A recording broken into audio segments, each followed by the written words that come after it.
my name is Steven, and this is the 5th video in my new series called Introduction to CodeIgniter.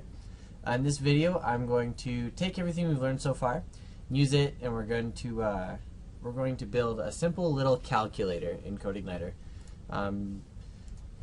We'll be focusing on passing values into views and values into models, and then back from the model, and then into the view, and you'll see.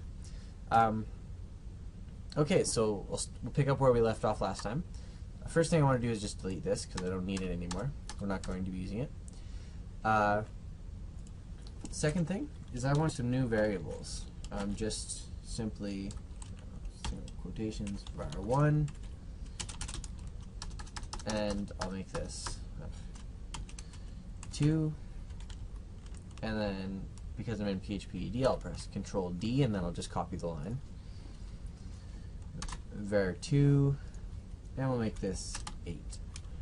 Whatever, right? Next thing I want to do is I want to load the math model that we made in the last video.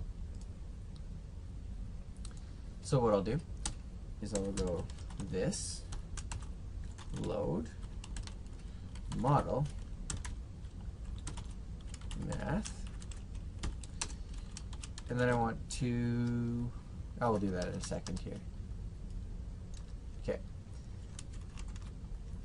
Now if we go into the math model, what I want to start doing is I want to add these two numbers together, and then I want to subtract them together, and then I want that data to be viewable in our view_home view. So what we'll do is we'll go into the math model, and we'll start preparing, or we'll start writing this model. So for add, this is pretty good, and we'll just do the same thing for subtract. It'll be very, very simple. Extends, nope, function, sub. Of course, that just stands for subtract. Val1, it'll receive two parameters, val1 and val2, exactly like the one above it. We're going to return val1 subtract val2, and then that. Now, in this math model, we could also do things like multiply and divide, but just for the sake of making this video shorter, we're not going to do that. But you can use your imagination, or actually, go ahead. I challenge you to, when you're finished watching this tutorial, go back and make a multiplier and a divider function in that model, and then have it echo in the view as well, like you'll see what we're about to do. Now that we have, now that we've made that model, we're going to actually call the functions in the model. So we'll go this,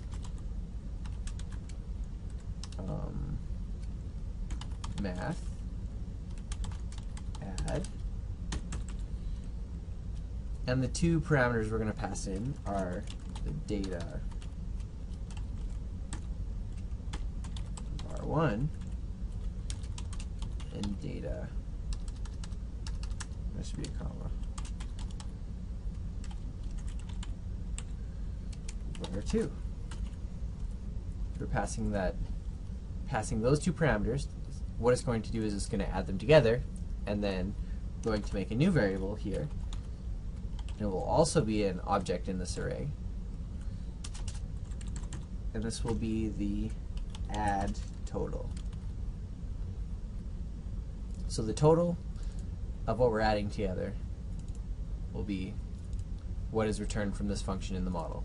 I'm going to press Control-D, or for the sake of not everyone having Notepad++ or PHP-ED, I'll just copy and paste this line, and we'll just keep it real simple. Subtotal is equal to this math add, except for we're going to change that to sub. So that is, we're calling the sub function in this model now, passing in the same values, which is these two, 2 and 8, and then we're sending everything to the view_home view. So now if we go into view_home, we can start displaying this data. Just make some h2, we'll go add PHP, open up a paragraph tag, and then let's go, we'll say val1, no, we have to open up PHP tags first. And we will echo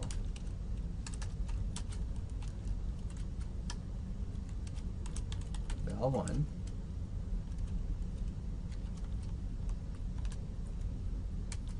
plus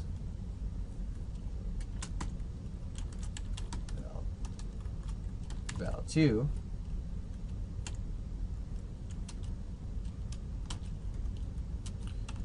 is equal to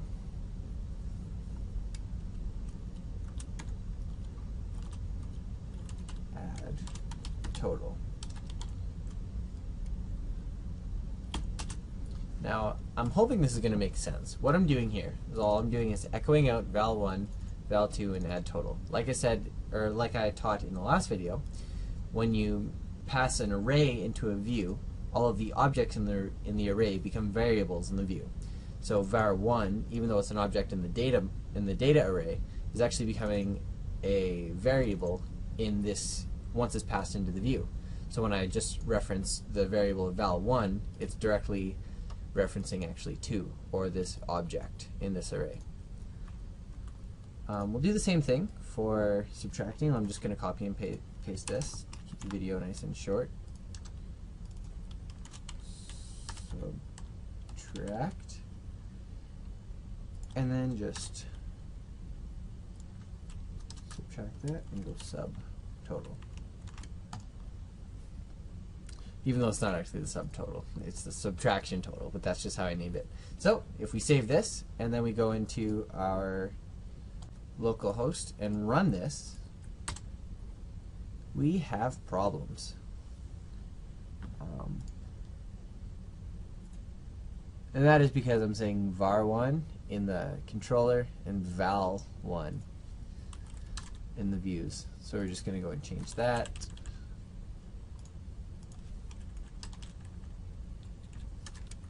No problem. Save it. And we'll refresh this. And there you go. We have, even though this looks really simple and really basic, what we've actually just done is, if we can do this, that is an indicator that we understand model view controller. We can successfully pass values and parameters into a model, receive them back, and then pass that into a view to be viewed by the user, or by you just for the sake of learning. So yeah, next video we'll be talking about URLs, mod rewrite, autoload, and URI. Thank you for watching.